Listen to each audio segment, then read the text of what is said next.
Shalom para todos, ¿cómo están? Buenas tardes. Aquí estamos nuevamente en esta tarde de Shabbat, agradecidos a Dios el Eterno por permitirnos estar nuevamente compartiendo las Escrituras y nos da el privilegio de ser parte de lo que Dios está haciendo en este tiempo.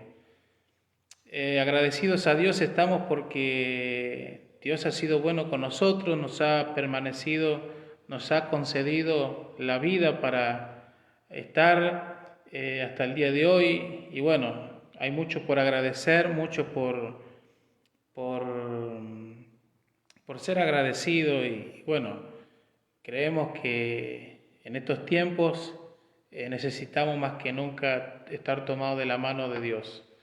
Estamos en esta segunda porción de las Escrituras. Recordemos un poco que ya hemos iniciado el ciclo anual de las Escrituras, de las Parashat o de las Parashot. Recordemos también que la manera en cómo estudiamos las Escrituras en cuanto a las parashá tiene que ver o viene desde el tiempo de Esdras, cuando Esdras separó las Escrituras, separó la Torá, la instrucción en 54 porciones, y el cual se lee, se estudia, sobre todas las cosas se estudia durante todo el año. Y bueno, Shabbat tras Shabbat, cada semana estudiamos una porción y tratamos de rescatar, no solamente leerla, sino estudiar la porción, y tratamos de rescatar el mensaje profético que hay en cada porción de las Escrituras. ¿Sí? Es muy importante poder entender el mensaje profético, poder tomar, discernir y cómo aplicarlo a nuestra vida, ¿sí? Porque entendemos que en los tiempos que vivimos, las Escrituras nos va a mostrar el camino que debemos de seguir. Las Escrituras nos va a mostrar la senda, nos va a mostrar el cómo hacer, cómo vivir en los días que vienen y aún en los días que estamos viviendo, ¿sí? De hecho, una de las porciones de las Escrituras que vamos a compartir en esta tarde tiene que ver con la segunda porción, con la segunda parashá, y lleva por nombre Noaj. Noaj es en hebreo, pero al español lo conocemos como Noé. Me acuerdo, y hoy compartí a la mañana un poco, que cuando era niño escuché mucho sobre la historia de Noé, y Noé era una de las historias que por ahí a los chicos les atrapa mucho porque tiene animales, el diluvio, las aguas, y bueno, tiene mucha cosa que tiene, a ver cómo decirlo, tiene esa implicancia de atracción que en las escuelas bíblicas, ¿sí?, compartíamos y nos enseñaban nuestros maestros. Pero hoy viendo desde una perspectiva espiritual, una perspectiva profética, una mirada profética, encontramos, ¿sí? Y gloria a Dios por esto, porque encontramos un mensaje más que histórico, encontramos un mensaje profético y muy actual a nuestros días, ¿sí? Es muy actual el contexto del tiempo de Noé a los días que estamos viviendo, ¿sí? Porque de hecho en Yeshua, Jesucristo dijo que el fin o la segunda venida de él iba a ser como los días de Noé, ¿sí? Entonces, muchas personas han querido discernir, o han querido saber, han querido escudriñar cómo serán los acontecimientos en los últimos días, llamémosle el fin del mundo, y buscaban en diferentes, pero no se dieron cuenta que el paralelo que hay en la historia de Noé, el contexto cultural que hay en la historia de Noé, es un contexto paralelo al que estamos viviendo, sobre todo en nuestra generación, en nuestros días hoy presentes.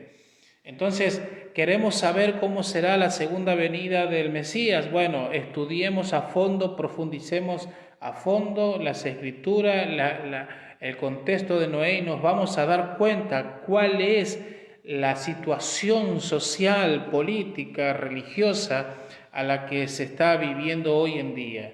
¿Sí? Encontramos, por ejemplo, la porción de esta semana toca desde el Génesis capítulo 6, versículo 9, ¿sí? Y antes del capítulo 9, del capítulo 6, el propiamente dicho capítulo 6, encontramos, por ejemplo, un contexto, ¿sí? Encontramos un contexto.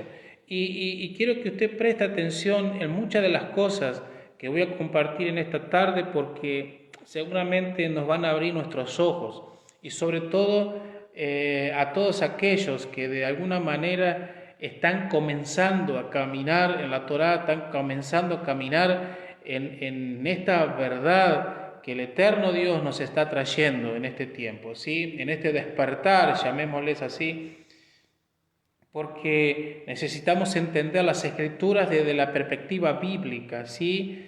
Y es interesante porque,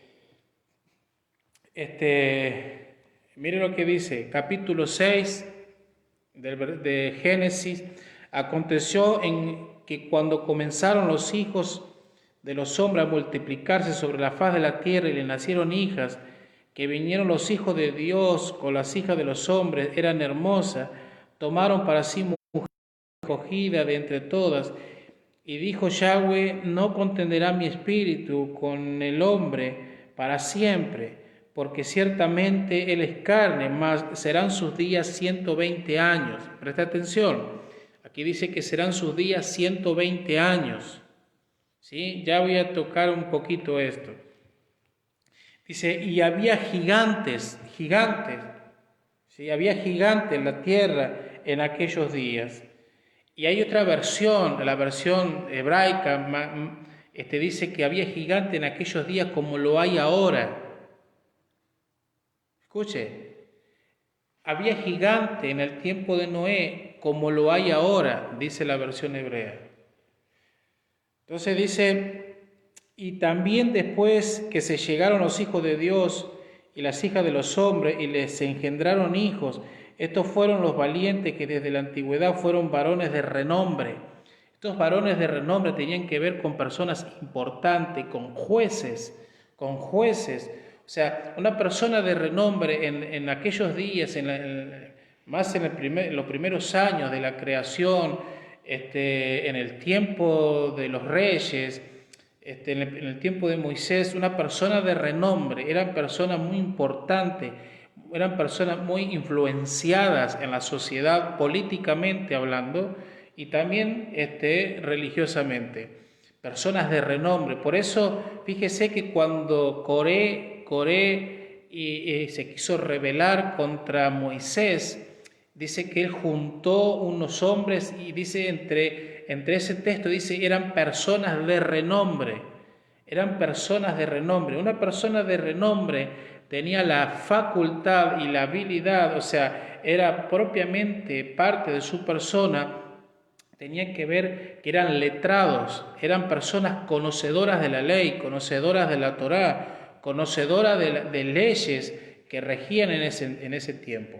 ¿sí? Entonces, dice que Yahweh vio que la maldad de los hombres era de mucha sobre la tierra y que todos los designios de los pensamientos del corazón eran de continuo solamente el mal. ¿Sí? Y se arrepintió Yahweh de haber hecho al hombre la tierra y le dolió en su corazón. Y dijo Yahweh: traeré de sobre la faz de la tierra a los hombres que he creado, desde el hombre hasta la bestia y hasta el reptil y las aves de los cielos, pues me arrepentí de haberlo creado. Y el versículo 8 dice: pero Noé halló gracia delante de Dios. acá en 8 versículos del capítulo 6 de Génesis encontramos el contexto, a grandes rasgos, encontramos el contexto cultural, sociológico, político de lo que sucedía en el tiempo de Noé. En el tiempo de Noé, entonces, la Biblia nos declara, nos dice que en aquellos días comenzaron a multiplicarse los hijos de los hombres y los hijos de Dios, y escuche bien esto, los hijos de Dios, en la interpretación aquí en la Reina Valera dice los hijos de Dios, pero en realidad se está refiriendo a los ángeles caídos, ¿sí?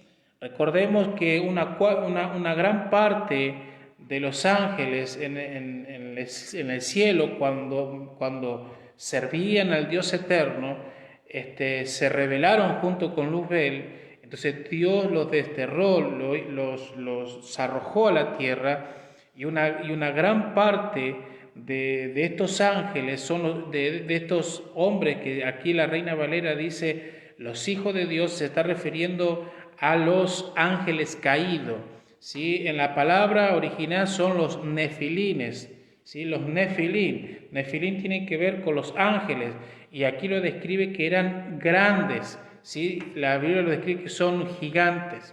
Entonces, entendamos un poco más el contexto que estaba viviendo Noé, porque quiero entrar después a detallar algunas cosas importantes también en cuanto a Noé.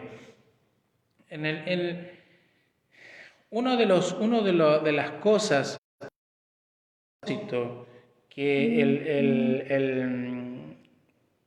que tenían los nefilines en ese entonces era su objetivo principal, era alterar el ADN de la raza humana.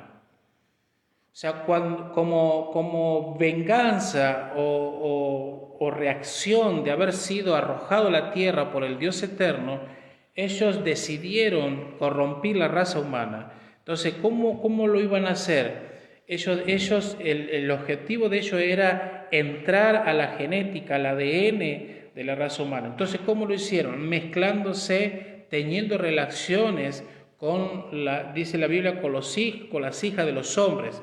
Entonces se hizo una mezcla, y genéticamente hablando, de esa unión entre ángeles, algunos le llaman demonios, y humanos, dice que le nacieron hijos. Bueno, nació una generación perversa, nació una generación que en su corazón estaba de continuo el mal. Entonces, el contexto de Noé es un contexto cuando la humanidad de ese entonces, el mundo de ese entonces, estaba totalmente, le había dado la espalda a Dios, ¿sí? Le había dado la espalda a Dios, no porque no hubieran hombres que servían a Dios, porque de hecho lo había, y eso voy a hablar un poquito más adelante, sino que en el contexto cultural habían los nefilines, y al verse mezclados se crea una sociedad muy corrupta, una sociedad que en la cual era libre. Entonces, si Yeshua, el Mesías, dice que los días de su venida será como los días de Noé, es importante observar las características que había en ese entonces. Entonces, si los ángeles caídos, que son los nefilines, tuvieron relaciones y le nacieron hijos, le nacieron hijas, y esa generación fue una generación perversa, es una generación que rebelde, una generación que no obedece a la voz de Dios, no obedece a la instrucción de Dios. Es una generación que creó una línea de pensamiento, una ideología, y que todo era de continuo el mal, ¿sí? Vemos que una sociedad que había personas de renombre, y como dije anteriormente, personas de renombre eran personas conocedoras de la ley, practicantes de la ley, pero en este caso eran leyes contrarias a la ley que Dios había establecido en el Eterno. Entonces, Más o menos en ese contexto es donde aparece la escena esta persona, Noé, y el capítulo 6, versículo 8 dice: pero Noé halló gracia delante de los ojos de Dios. Entonces la porción de Noé y el significado del nombre de Noé, en hebreo Noah, significa descanso. Presta atención a eso, y es muy interesante. Y es la segunda porción del ciclo anual de la Torá. Entonces, en esta porción es donde se relata esencialmente el acontecimiento de lo que la escuelita bíblica nos enseñaron como el diluvio, ¿sí? El Mabul, que viene sobre la tierra por 40 días y 40 noches. Entonces, la porción de esta semana nos va a narrar, ¿sí? Esta historia, este episodio, hablándonos acerca de la persona, ¿sí?, de Noé y la conducta que Noé tiene ante lo que Dios había decretado ya con anticipación, ¿sí? Entonces, el versículo 9, si prestamos atención a la escritura, el versículo 9, yo se lo voy a leer en otra versión, dice: estos son los descendientes de Noé, de Noah. Era varón virtuoso y perfecto. Entre sus contemporáneos, Noé caminaba con Dios, ¿sí? Noé entonces caminaba con Dios. Entonces aquí vemos que hay tres características de la persona de Noé. Número 1 dice que era virtuoso. Número 2 dice que era perfecto. Y número 3, caminaba con Dios, ¿sí? Por eso Noé fue el gran justo que representó a Dios en la generación que le tocó vivir. Noé fue un representante del eterno Dios en la generación donde le tocó vivir. Lo mismo que nosotros hoy. Nosotros somos hoy los representantes, ¿sí?, con nuestros hechos, con nuestra fe, con nuestra emuná. Somos representantes de nuestro Elohim, de nuestro Dios aquí en la tierra, en nuestra generación. No podemos haber sido representantes de las generaciones pasadas.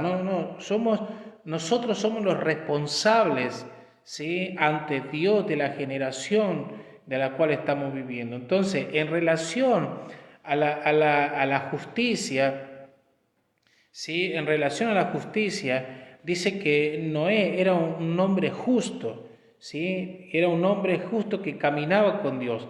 Y fíjese algo muy interesante, ¿por qué? Porque la Escritura nos muestra que tanto Noé como Abraham eran personas justas que hallaron gracia delante de Dios, ¿sí? Es muy interesante, y sobre todo, ¿por qué? Porque es mucho más interesante todavía, porque tanto de Noé como de Abraham no fue un hombre quien los declaró justos, no, fue el mismo Dios. La Escritura dice que Dios los declaró, los declaró justos. ¿Por qué los declaró justos? O sea, el mismo Dios eterno, lo que hizo fue dar testimonio de Noé y de Abraham, que ellos eran personas a las cuales Él había señalado como justos, ¿sí? Personas virtuosas. Génesis 7.1 usted lo va a encontrar, personas virtuosas. Entonces, por lo cual no es solo que haya sido justo con respecto a esa generación perversa que Noé le había tocado vivir, sino que efectivamente eran justos. ¿Por qué? Porque la misma Torá, la misma Escritura, usted lo puede leer en este libro sagrado, usted va a encontrar los escritos, ¿sí?, que Dios lo dijo, pero también constata en un documento legal, ¿sí? Recordemos algo, que la Escritura es un documento legal. ¿Sí? Por favor, no lo lea como un libro histórico, no lo lea como un libro de teología, un libro de filosofía, no, es un documento legal. Por eso la Escritura tiene que ver con un pacto, tiene que ver con el pacto que Dios hizo, ¿sí? con el hombre. Dios hizo con Abraham primeramente, lo hizo con Noé, pero no es un pacto que lo que hace es anular los anteriores. No. Pacto en el significado hebreo significa renovación. Entonces Dios lo que hizo con Noé, lo renovó con Abraham, lo renovó con Moisés, lo renovó con David y lo renovó con Yeshua. ¿Se entiende? Entonces las Escrituras es un libro legal. Entonces, Dios mismo es quien declara, dando testimonio de que tanto Noé como Abraham son personas justas, ¿sí? Delante de él, en su generación. Entonces, sobre Noé, hay algunos que dicen, por ejemplo, que Noé había nacido ya circuncidado, ¿sí? Circuncidado en la carne, la circuncisión.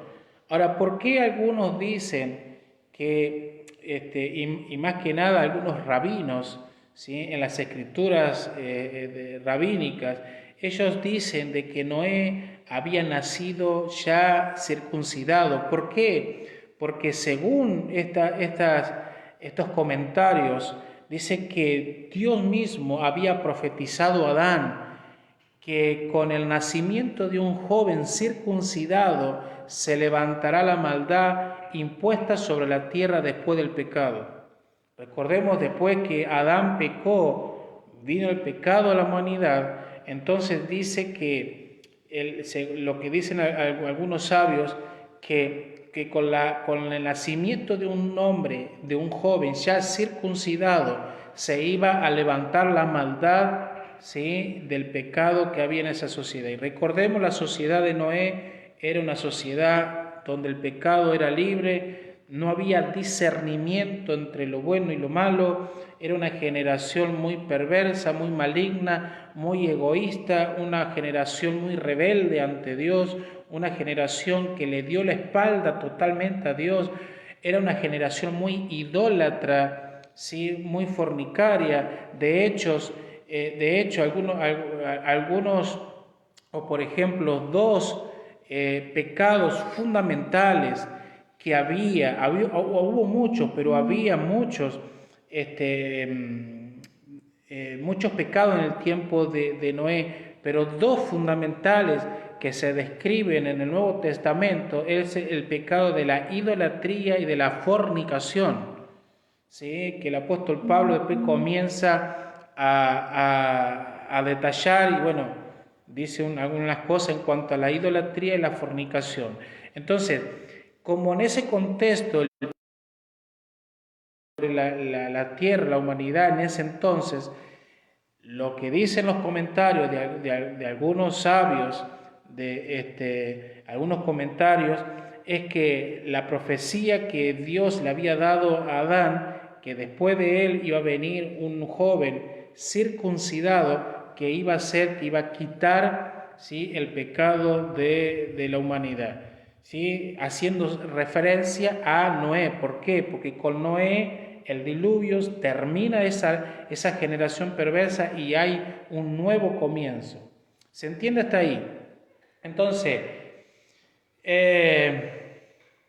algunos también dicen, por ejemplo, que con Noé, o se indicaba que con Noé amaba tanto a sus padres y a su generación que él quiso hacerse cargo no solamente de su familia materna, paterna, sino también de sus abuelos, etc.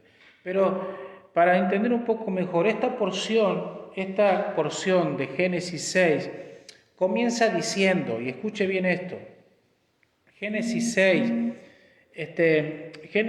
dice: estos son los descendientes de Noé,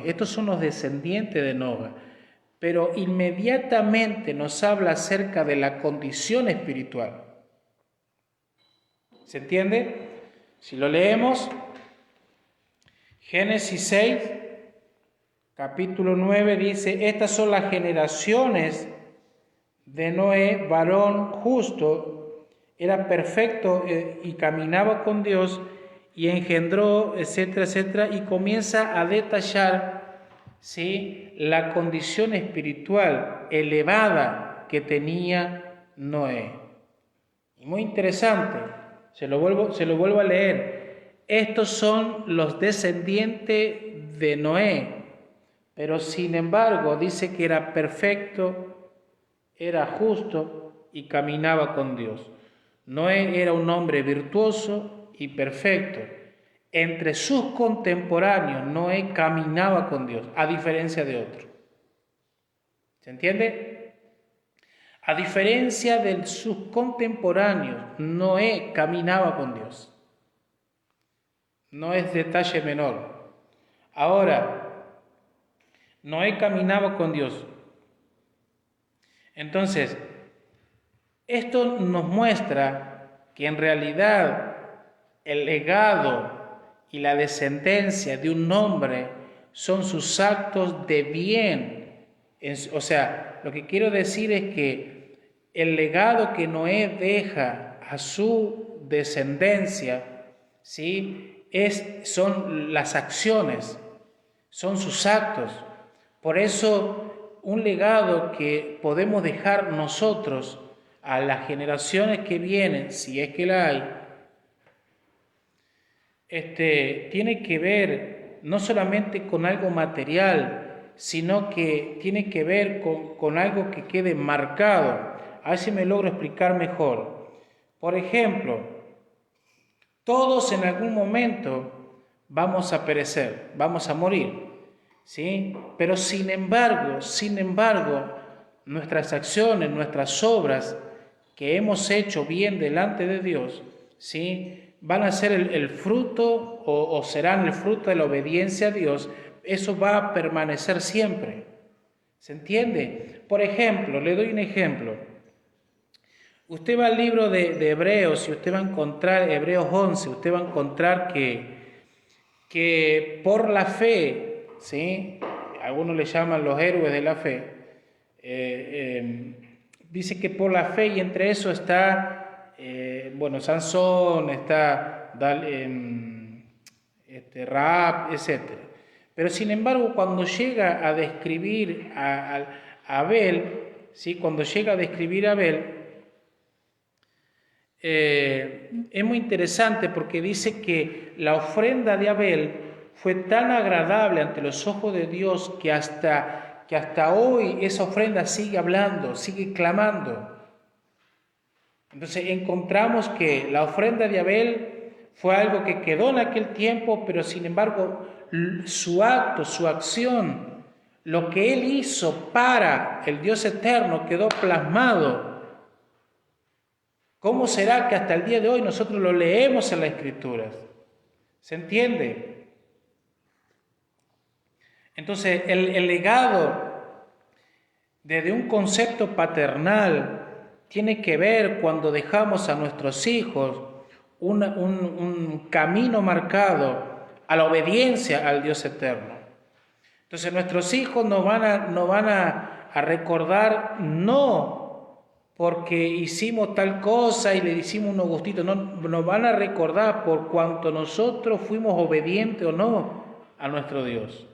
¿Se entiende? Entonces, el cumplimiento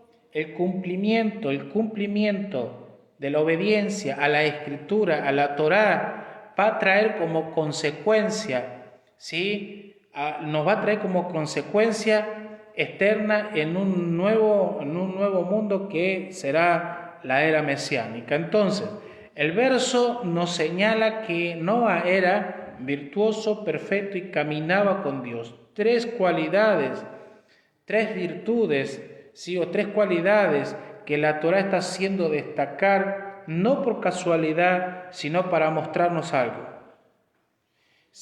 Cada cosa que usted lea en la Escritura no es casual. Si está en la Escritura es porque Dios nos quiere enseñar algo. ¿Sí? Ahora, Noé fue el tercer justo desde el comienzo de la creación hasta sus días.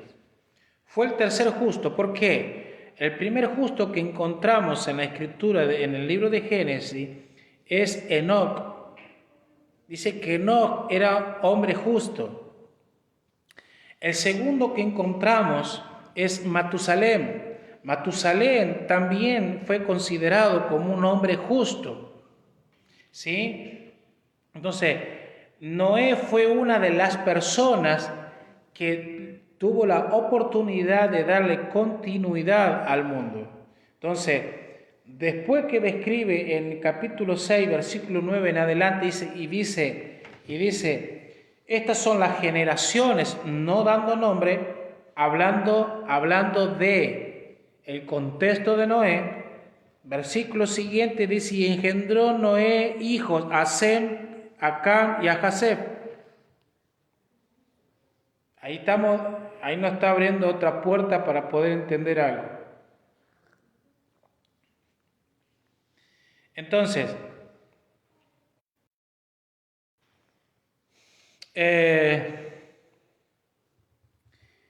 si analizamos la vida de Noé, vamos a encontrar algo muy interesante.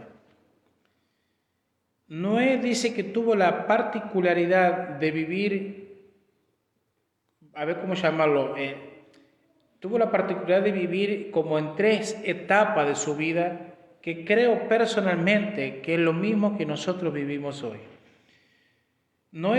Él tuvo la oportunidad, o mejor dicho, Noé vivió en el contexto de un mundo perverso. Noé vivió el tiempo del diluvio, tiempo actual presente, y vivió también el nuevo comienzo de la humanidad. Ahora bien, ¿por qué digo que es igual a nosotros? Porque esos 3 estadios son lo que nosotros vivimos a la hora de nacer. ¿Por qué? Porque vivimos en un contexto social de continuo el pecado antes de conocer a Dios. Conocemos a Dios, vivimos una experiencia, empezamos a caminar en obediencia a su palabra, tiempo actual, pero también tendremos la oportunidad de vivir en la obediencia a Él, tendremos la oportunidad de vivir en el mundo por venir, el Olam Jabá, ¿sí? La era mesiánica. Entonces, Noé vivió esos 3 estadios. Entonces, nos dice el verso, ¿sí? Nos dice el verso en análisis que Noé caminaba con Dios.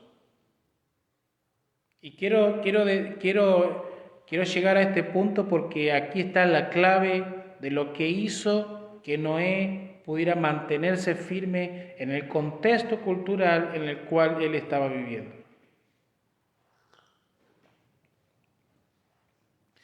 ¿Por qué? Porque si nosotros analizamos algo muy interesante, yo me pregunto, ¿cuál fue la clave? ¿Cuál fue el secreto, si le llamamos secreto? ¿Cuál fue la clave? ¿Cuál fue la clave que hizo que Noé pudiera ser hallado delante de los ojos de Dios, virtuoso, perfecto y caminar con Él? O sea, algo tuvo que tener este hombre para que en medio de una generación depravada, una generación totalmente opuesta a la cultura que Dios deseaba establecer en la tierra, Dios pudiera hallar en esa generación un hombre con estas 3 características: virtuoso, perfecto y caminar con Dios. Entonces, ¿cuál fue la clave? ¿Cuál fue la clave? Entonces, si vamos a analizar un poquito, la Biblia dice que Noé caminó con Dios. La palabra hebrea que hay detrás de la palabra caminar es la palabra alajá. De aquí viene la palabra alajá.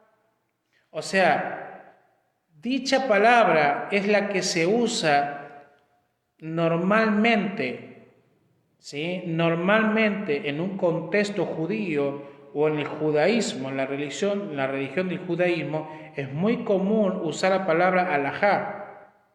¿Se entiende?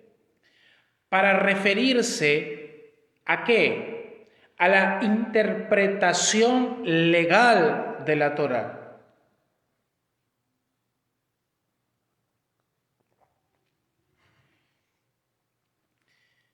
Se lo vuelvo a decir de nuevo. La palabra, cuando la Reina Valera dice que Noé caminaba con Dios, la palabra ahí, la palabra caminar es la palabra alaj,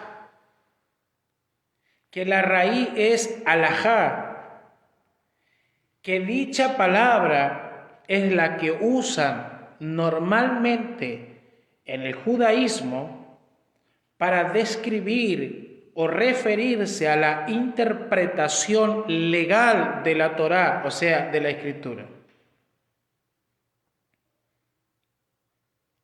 ¿Se entiende?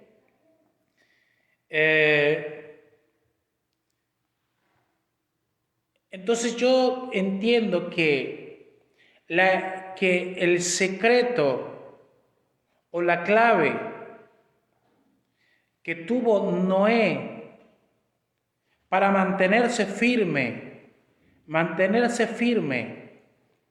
en un contexto que de continuo estaba al mal, una generación perversa, una generación contraria a la cultura del reino, fue haber entendido y haber interpretado correctamente desde un plano legal la instrucción, la Torá, o sea, los mandamientos.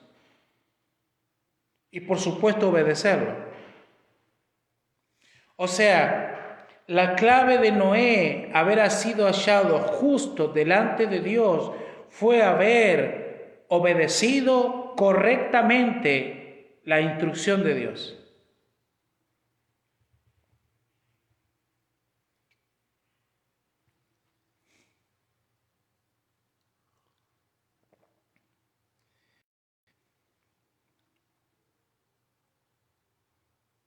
¿Se entiende? Entonces, los escritos hebreos, a través de la alajá, de la interpretación, a través de la interpretación legal de la Torá, o sea, a través del caminar o de andar, nos muestra la manera en que uno debe de andar en los senderos en obediencia a la Torá, en obediencia a los mandamientos. Entonces, es casualidad que justamente en esta palabra caminar y justamente con Noé aparezca la palabra alajá. No es casualidad. O sea, ¿por qué no es casualidad? Porque si estudiamos un poco en profundidad en un contexto hebraico, nos vamos a dar cuenta y nos vamos a encontrar que por ejemplo, en los comentarios hebraicos dice que fue Dios mismo quien le dictó la Torá a Moisés letra por letra, regla por regla. De hecho, la sabiduría hebrea dice que quien le enseñó a Adán, al primer hombre, le enseñó a Adán lo que era bueno, lo que era malo, dicho en otras palabras, quien le enseñó a la Torá oral, no escrita, porque todavía no estaba escrita la Torá en ese entonces, pero sí era la Torá oral, quien le enseñó, quien le daba clases a Adán, fue Dios mismo. ¿Se entiende? Fue Dios mismo. Entonces, por lo cual, si entendemos esto, vamos a entender que leemos que cuando Noé caminaba o andaba, podemos deducir que Noé buscaba vivir según los caminos de la Torá que le habían fijado, que le habían trazado. ¿Quiénes? Sus antepasados. ¿Y quiénes eran sus antepasados? El abuelo de Noé fue Matusalén y el bisabuelo de Noé fue Enoc. Enoc, como dije anteriormente, fue hallado justo y Matusalén fue hallado justo. Los dos, Matusalén y Enoc, también caminaban con Dios, aunque literalmente no esté escrito. Pero si fueron hallados justos, encontramos que ellos eran los maestros de Torá oral para sus generaciones. ¿Se entiende? Entonces, el secreto que Noé tuvo para sobrevivir a una generación que de continuo estaba al mal, o sea, que los ángeles caídos habían tomado control de la humanidad, injertándose por medio de las relaciones sexuales, teniendo relaciones sexuales con las hijas de los hombres y alterar el ADN, encontramos que hubo un hombre que se esforzó, ¿sí?, y caminó en obediencia a la Torá por la instrucción de sus abuelos y bisabuelos.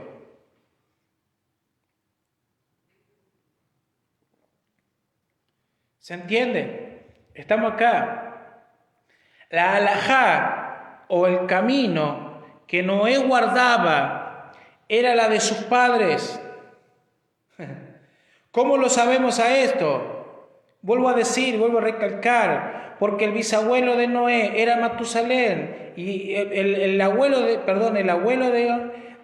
Noé era Matusalén y el bisabuelo era Enoc. ¿Se entiende? Entonces,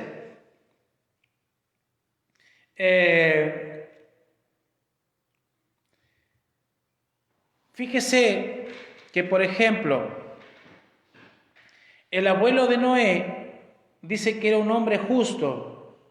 ¿Cómo será justo que él está escrito en la Torá? Es más, el libro de Judas habla del libro de Enoc, del profeta Enoc. Aunque el libro Enoc no está dentro de lo que nosotros llamamos hoy Biblia, existe un libro llamado Enoc. Y Judas, el Nuevo Testamento, lo cita al libro de Enoc. ¿Se entiende?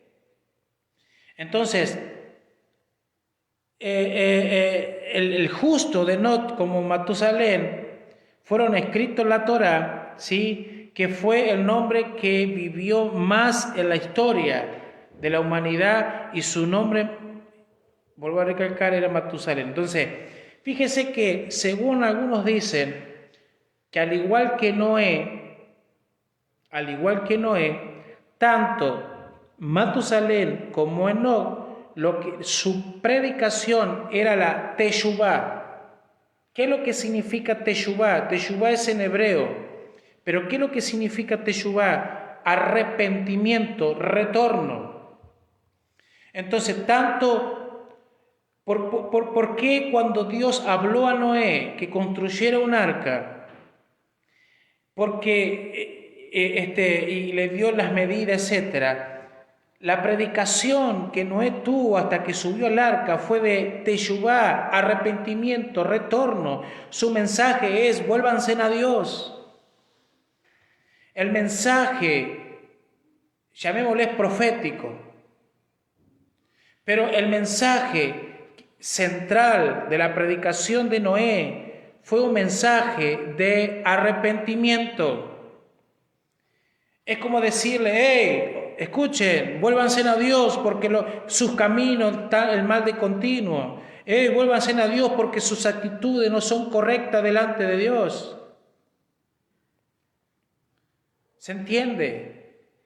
Entonces, esa era la predicación que tenían ellos. Entonces, como era un gran justo, dice que Matusalén era un gran justo delante de Dios, que dice que Dios esperó, escuche esto, dice que Dios esperó y no trajo el diluvio en el tiempo de Noé hasta el séptimo día después del duelo de su muerte. O sea, murió Matusalén 7 días después, viene el diluvio.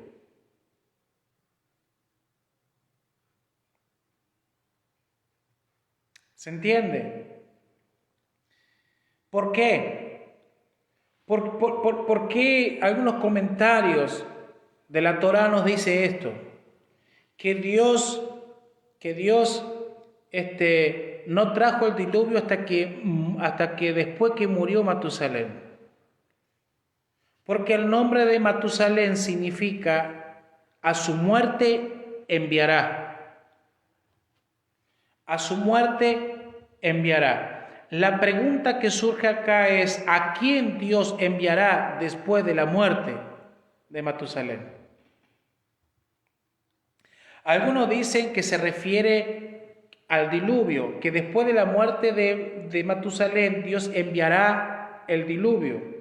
Y bueno, puede que haya sido así. Sin embargo, esto va más allá. ¿Por qué? Porque si descubrimos que en realidad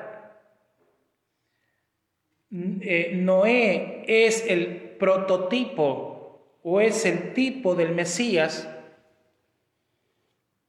entonces lo que Dios está diciendo con la muerte de Matusalén, a su muerte enviará, es que después de su muerte Él enviará a un libertador, en este caso Noé.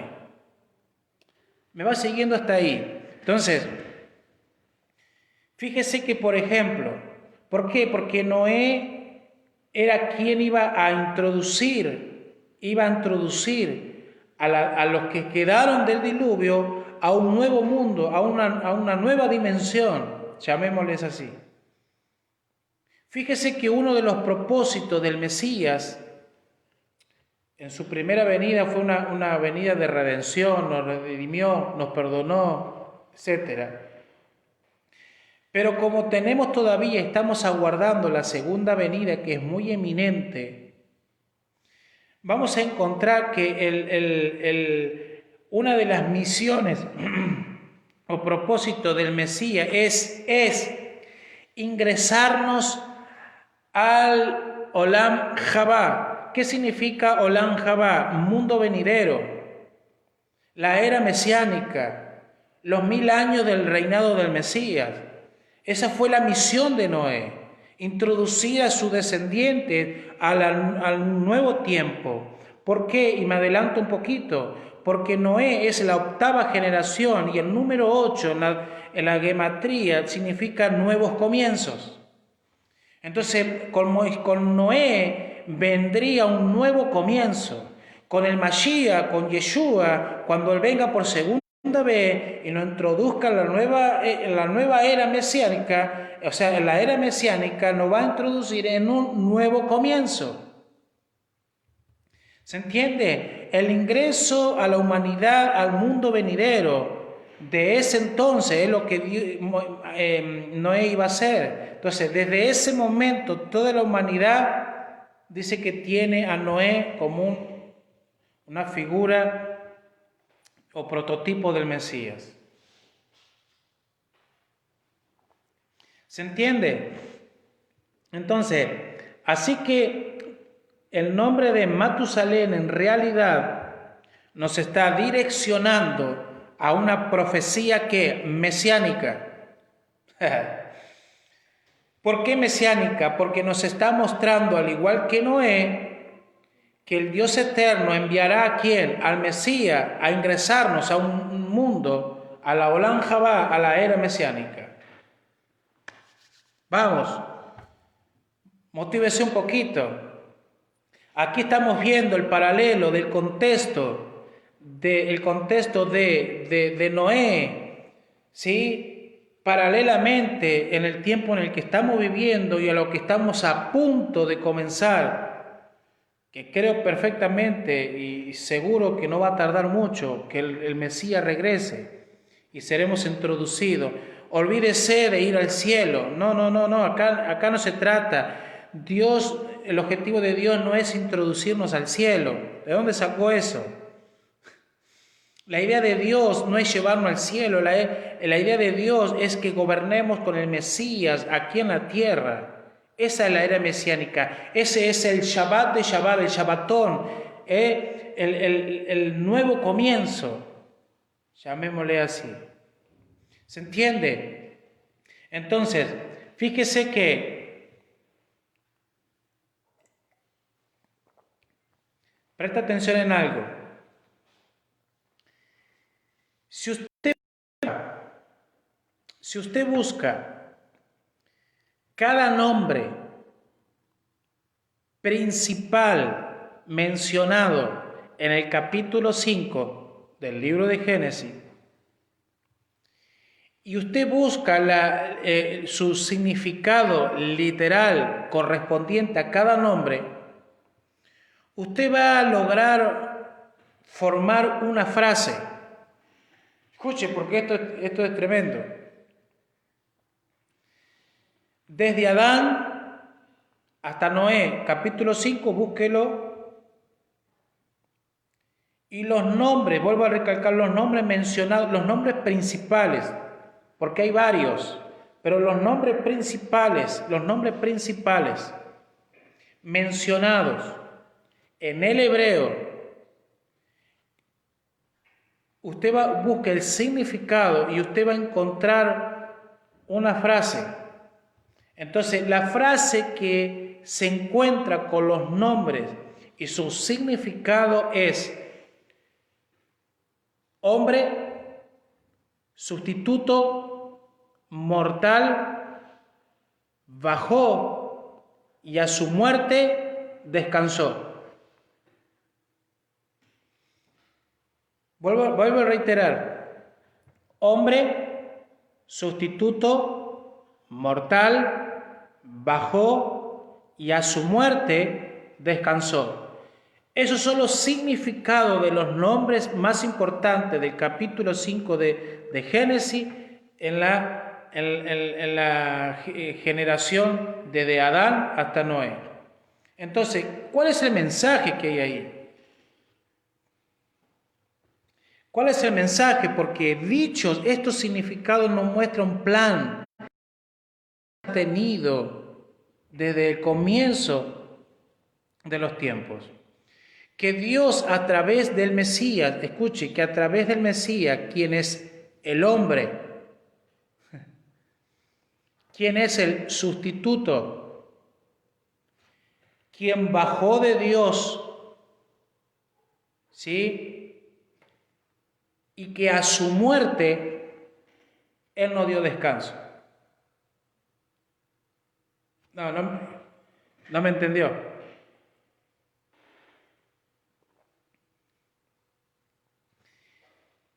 El plan redentivo del Dios eterno, en los significados de los nombres del capítulo 5, usted encuentra el sinónimo, o encuentra, mejor dicho, el significado comparado, o llevado al plan profético. Usted va a encontrar que Yeshua fue el hombre, el sustituto mortal que bajó de Dios para dar su vida, la muerte, para darnos descanso.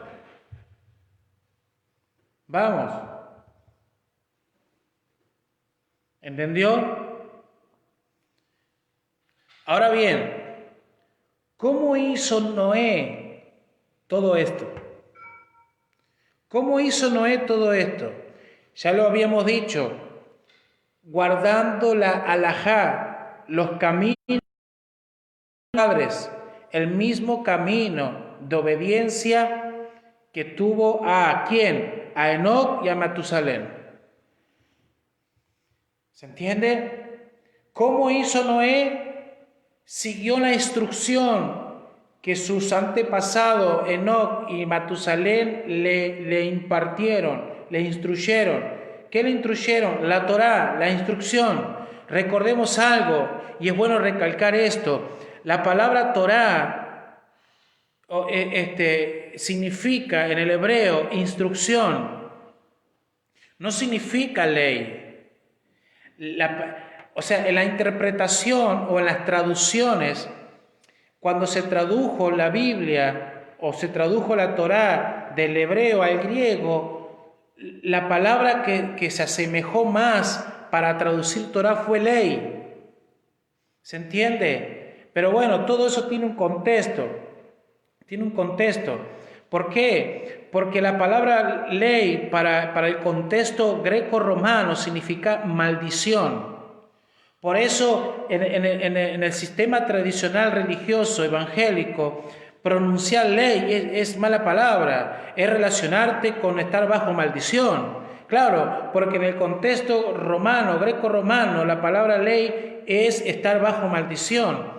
La mala traducción es que los que están en la ley están bajo maldición, pero eso es incorrecto, porque la palabra Torá en el hebreo es instrucción, y la instrucción solamente se da de un padre hacia un hijo.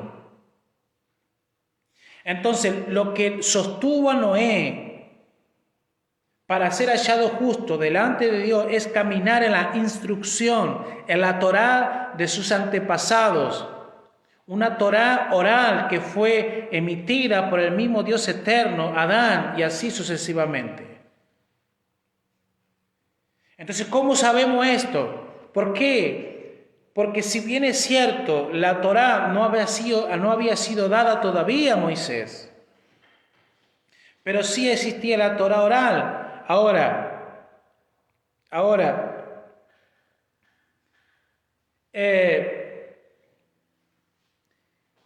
el gran maestro de la Torá, Dios, es quien dio, vuelvo a recalcar, y enseñó a Adán y quien enseñó después a los demás. Ahora, no fue toda la Torá, los 5 primeros libros, lo que luego se le dio a Moisés, la totalidad que estaba funcionando en el tiempo, en este caso, de Noé, sino que Dios iba dando a cada generación ciertos mandamientos importantes. Entonces, ¿qué es lo que entendemos con esto?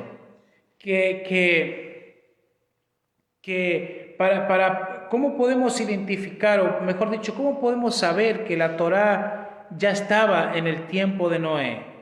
¿Por qué? Porque Noé, capítulo 7, versículo 2, encontramos que cuando Dios le dice a Noé que tenía que hacer subir al arca los animales de 2 en 2, la Biblia nos detalla y nos dice que al arca hizo subir pareja de animales puros y pareja de animales impuros.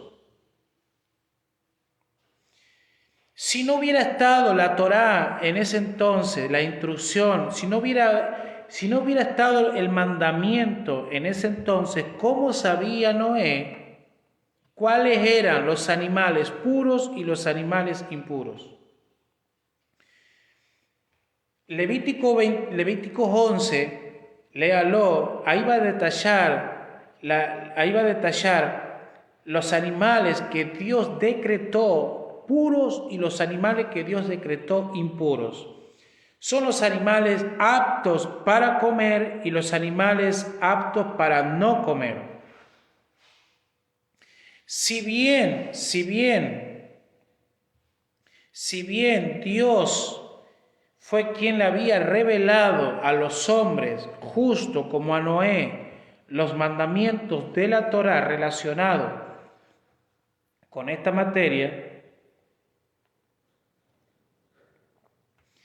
aún en el tiempo de Noé todavía no se comía carne, solamente se comían frutas y verduras, o sea, eran vegetarianos, en otras palabras, ¿sí? Pero sin embargo, hasta después del diluvio, recién después del diluvio fue cuando Dios determinó que podían comer carne. Entonces, ¿cómo sabía Noé cuál era animales puros e impuros si la Torá todavía no había sido dada a Moisés? Eso es para aquellos que dicen que la Torá, que antes de Moisés no había Torá, no estaba la ley. Vamos, lea un poco, estudie un poco y se va a dar cuenta. Es lo mismo, ¿cómo sabía, por ejemplo, Caín que debía de presentar ofrenda a Dios? Si no hubiera habido un mandamiento quien lo ordenaba, ¿cómo podía Caín presentar una ofrenda a Dios si no hubiera sabido antes el servicio de las ofrendas? Otra cosa, ¿cómo sabía Abel la importancia de presentar a Dios los primogénitos de los animales si no había Torá en ese entonces? Si no estaban los mandamientos en ese entonces. ¿Cómo sabía? Entonces, tenemos referencias bíblicas que nos abren el panorama para entender que había un mandamiento oral, había una ley oral. Abel sabía perfectamente la importancia que tenían los primogénitos para Dios, que después con Moisés, en el libro de Levítico, Dios establece por medio de Moisés que todo primogénito, tanto de animales como de personas, le pertenecían a él. Ahí está la ley constituida por medio de un pacto, pero sin embargo en Abel, ¿cómo sabía? Vamos, pensemos un poquito. Entonces, por esta misma razón leemos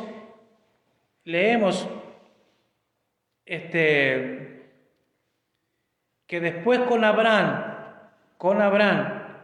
capítulo 26, versículo 5, lo buscamos si quiere, capítulo 26.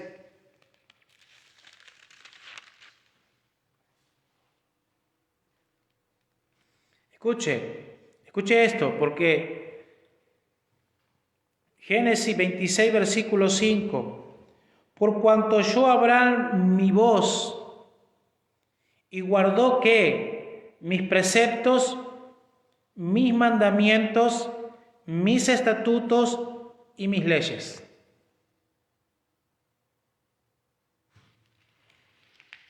Vamos, no me venga ahora con que la ley fue a partir de Moisés y que antes no había ley. Todo es mentira.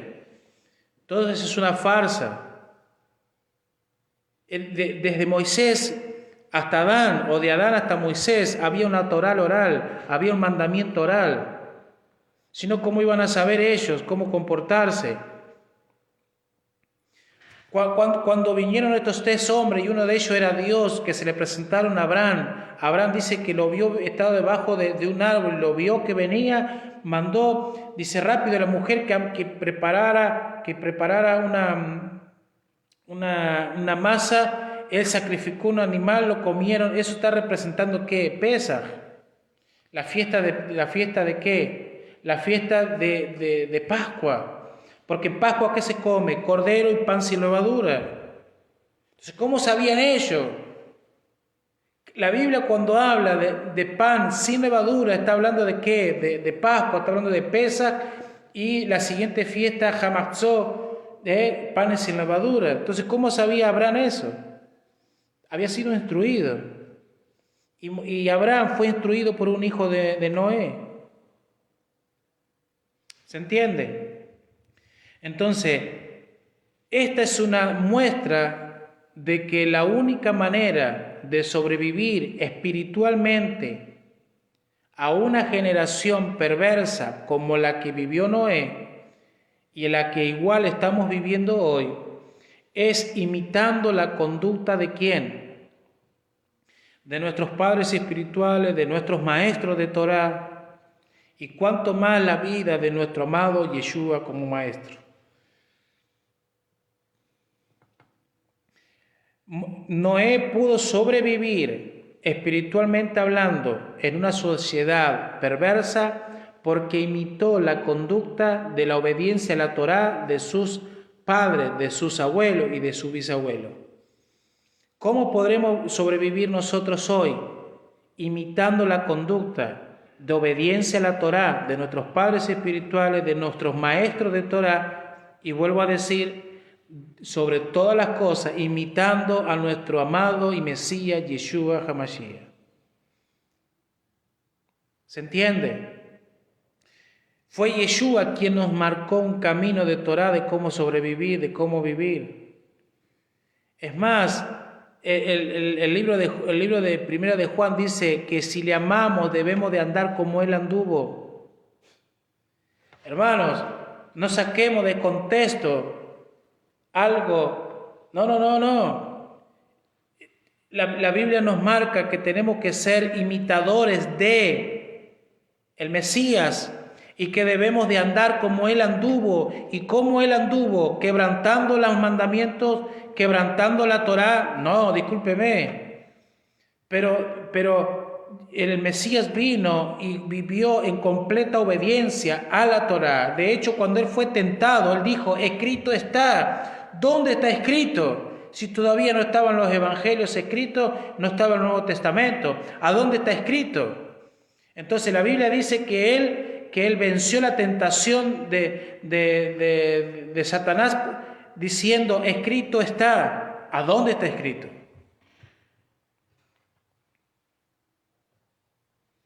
¿Se entiende? Entonces, necesitamos sobre todas las cosas, y voy terminando con esto.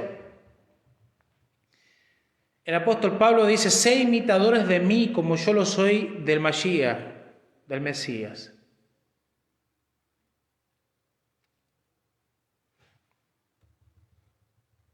Cuando el apóstol Pablo dice que enseñaba en la sinagoga todos los Shabbat, escuche esto, dice que el apóstol Pablo predicaba y enseñaba del Mesías por las Escrituras en cada Shabbat en la sinagoga. Ahora mi pregunta es, ¿en qué escritura o qué escritura utilizaba Pablo para enseñar del Mesías todos los Shabbat, todos los días de reposo en la sinagoga? ¿Qué escritura enseñaba sobre el Mesías? Y dice que enseñaba sobre la muerte y la resurrección. ¿Cuál es el pasaje de la escritura? Y vuelvo a recalcar, en ese tiempo no estaba el libro de Mateo, no estaba el libro de Lucas, no estaba el libro de los Hechos, no estaba el apóstol Pablo. Entonces, ¿qué escritura usaba Pablo? De hecho, Pablo escribe y dice que toda escritura es inspirada por Dios. ¿Para qué? ¿Y es útil para qué? Para enseñar, para corregir, para redarguir, para instruir. La Torá significa instrucción. ¿Para instruir en qué? En justicia. ¿Qué escritura enseñaba Pablo? ¿O qué escritura? ¿Cuál era el manual? Si no estaba el Nuevo Testamento. Vamos, despertemos de una vez por todas. O sea, no podemos seguir ignorando ciertas cosas que están delante de nuestros ojos. No hagamos que la Escritura trabaje a nuestro favor, a nuestro pensamiento, a nuestra teología. Se terminó ese tiempo, se terminó el tiempo de la ignorancia, se terminó el tiempo de agarrar versículos fuera de contexto para hacerle decir lo que yo quiero decir, para mi conveniencia. Se terminó ese tiempo. Vaya a la Escritura, vaya a los escritos y usted va a ver al Mesías en todos lados. Y eso que dicen que nosotros, porque hemos vuelto a la Torá, negamos al Mesías, es pura mentira, porque más que nunca lo resaltamos, porque vemos al Mesías en toda la Escritura. ¿Se entiende? En toda la Escritura nosotros, versículo por versículo, resaltamos al Mesías, ¿sí? Porque el fin el fin de todo siempre fue llevarnos al Mesías, nuestro Señor y Salvador. ¿Se entiende? Entonces eso que dicen que nosotros lo negamos, que negamos el Espíritu Santo, versos. Resulta ser que aquellos que dicen que nosotros no hablamos del Mesías, no enseñamos al Mesías, son los que menos hablan después, porque terminan hablando de cualquier tema social, político, y menos de Cristo. ¿Y dónde está? No, porque nosotros Cristo, y vamos. Yo les puedo mostrar en cualquier parte de la Biblia al Mesías como representado en cada escrito. ¿Se entiende? Entonces Pablo, ¿qué escritura usaba para enseñar en el Shabbat, en cada día de reposo, enseñar sobre la resurrección, la muerte y la resurrección del Mesías?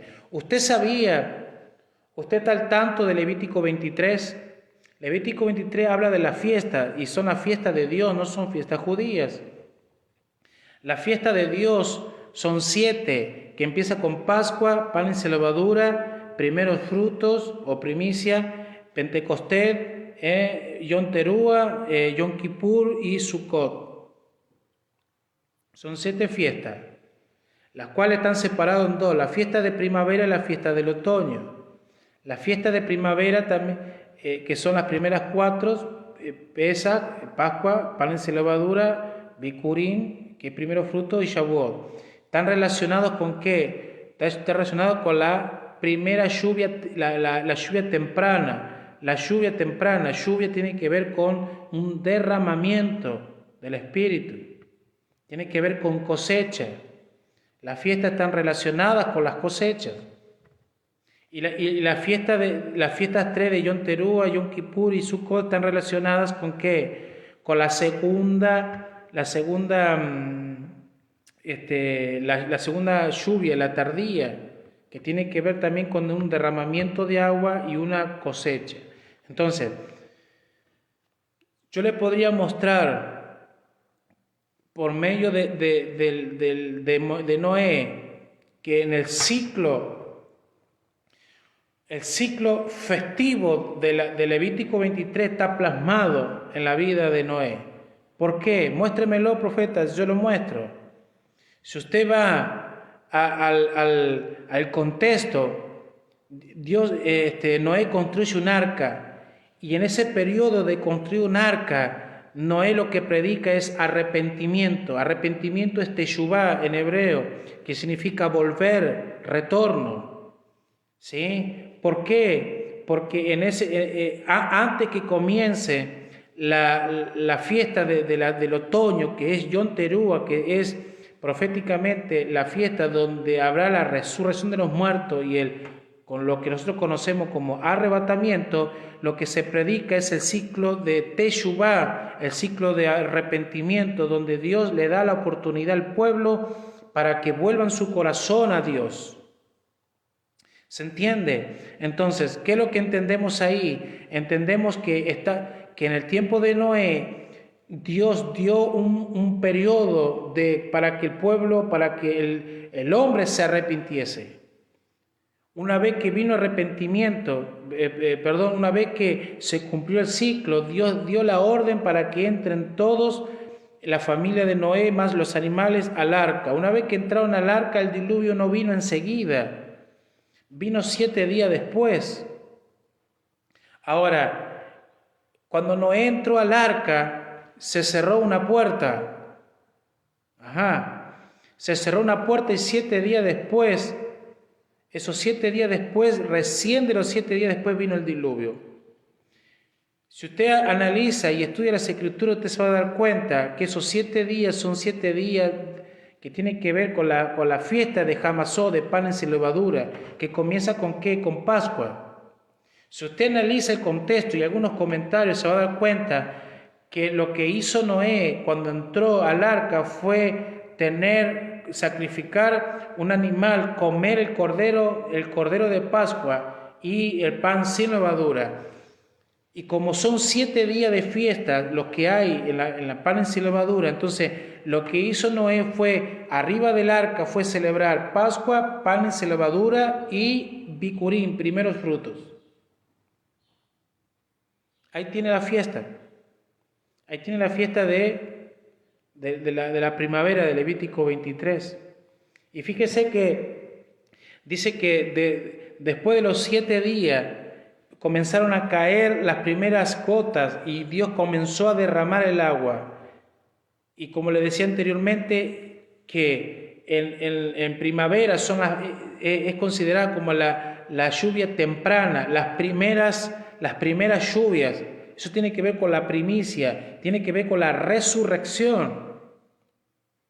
Si usted ve el libro de Génesis, de ahí en la historia de Noé, va a encontrar que el día 17 es donde se rompieron las aguas y fue un 17 la resurrección del Mesías, un 17 de Nisan. ¿Estamos acá? Encontramos que el diluvio que representa también agua es la Torá, y la Torá tiene que ver con Shavuot, la entrega de la Torá, el derramamiento. Agua es igual a espíritu, un derramamiento del espíritu. Le doy un dato más. El segundo ciclo, o mejor dicho, la segunda parte de la fiesta que comienza con Yom Teruah. Yom Teruah es el día de la trompeta. En el día de la trompeta dice que una puerta se abre. En Yom Teruah una puerta se abre. Ahora déjeme decirle, cuando cesó el diluvio, escuche esto, cuando cesó el diluvio y el arca estacionó, tocó tierra, la puerta, y léalo por favor, corrobore. Cuando el arca tocó tierra, la puerta se abrió y dice el texto que el mes séptimo, el primer día, la puerta se abrió. ¿Cuándo es el mes séptimo? Si contamos en el calendario hebreo hay 2 inicios de año. Usted tiene el inicio del año festivo que comienza con la fiesta, con Pascua, y después tiene el comienzo de año, que es el séptimo mes, ¿sí? Que es conocido como Rosh Hashanah, el comienzo, algunos le dicen el cumpleaños de la creación. Como en ese entonces no estaba constituido el calendario religioso, entonces el séptimo mes corresponde al mes de Tisri. El séptimo mes, el mes de Tisri, el primer día que Yom Teruah es donde se abre. No es coincidencia. No es coincidencia. Allí encontramos que 10 días después viene Yom Kippur, es el día del juicio, el día de la expiación. Cuando el arca se abre, Noé vio que Dios había juzgado a la humanidad, que Dios había juzgado a toda la raza en ese entonces. Y en Sukkot, que es la última fiesta, es la fiesta del regocijo, la fiesta de la alegría. Ahí encontramos que la fiesta de la alegría tiene que ver con la era mesiánica, el nuevo comienzo. Noé es la 8ª generación y el número 8 es nuevo comienzo. Entonces, si conectamos todo esto, nos vamos a encontrar que en Sukkot, Noé, cuando bajaron a un nuevo tiempo, a la era mesiánica, a la Olam Jabá, descendieron a un cielo nuevo, tierra nueva. ¿Se entiende? Entonces, después del diluvio, cuando se abrió, ellos entraron ¿a dónde? Esto también, si lo podemos conectar, lo vamos a conectar a Shemini Atzeret. Shemini Atzeret es el 8º día de la fiesta de Sukkot, que es el 8º día. Y en el 8º día de Shemini Atzeret, de la fiesta de Sukkot, lo que se hacía ritualmente era una libación de agua. se libaba el agua y el vino. Entonces, esto tiene mucha implicancia porque en la octava generación de Noé, Dios estaba trayendo un nuevo tiempo a la humanidad. Lo mismo está pasando hoy en nuestra generación.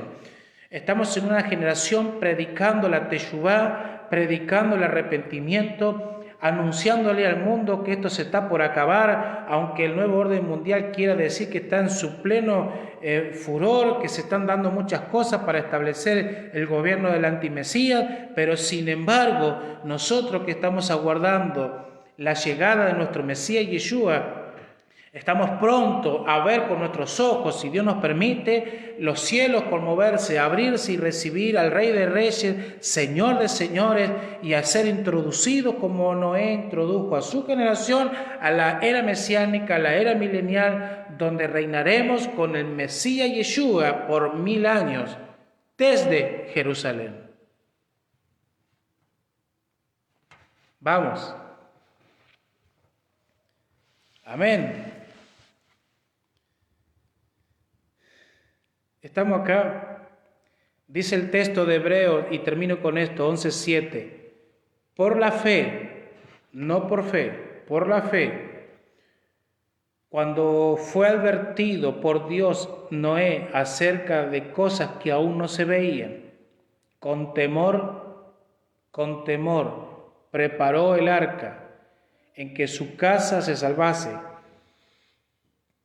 Y por esa fe condenó al mundo y fue hecho heredero de la justicia que viene por la fe. Hermanos, estamos en días muy complicados, difíciles, socialmente hablando, una sociedad muy contemporánea a la de Noé, donde por la fe estamos siendo advertidos por Dios a construir un arca, ya no un arca literal, sino el arca somos nosotros.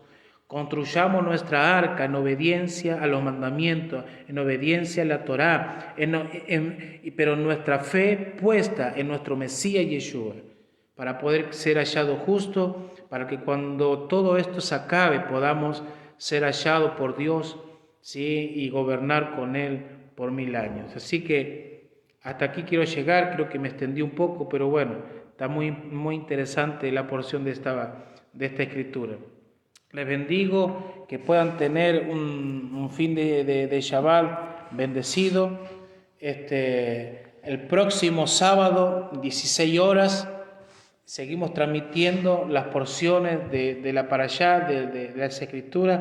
Vamos a estar hablando de nuestro padre Abraham, una porción también muy, muy, muy interesante, muy rica en contenido profético, pero sobre todo seamos obedientes, caminemos con Dios como caminó Noé. ¿Sí? Caminemos en obediencia a los mandamientos y caminemos con Dios como caminó Noé. En los próximos días voy a estar dando un anuncio porque queremos comenzar en la semana, seguramente va a ser o un lunes o un miércoles, para poder comenzar a estudiar, a profundizar más algunos temas que estamos viendo que son muy interesantes de saber, algunos conceptos, sobre todo tratándose de lo que conocemos como discipulado, pero un discipulado de la perspectiva hebrea, conocer el contexto en el cual nació nuestro Mesías Yeshua, en un contexto judío, él era judío, era hebreo, bueno, todo eso y cómo a correr de los años fue desvirtuándose por hombres perversos que lo único que eran personas antisemitistas, enemigos del pueblo de Dios, pero entendamos algo, Dios nunca desechó a su pueblo escogido Israel, nunca lo desechó y nunca lo desechará, ¿sí?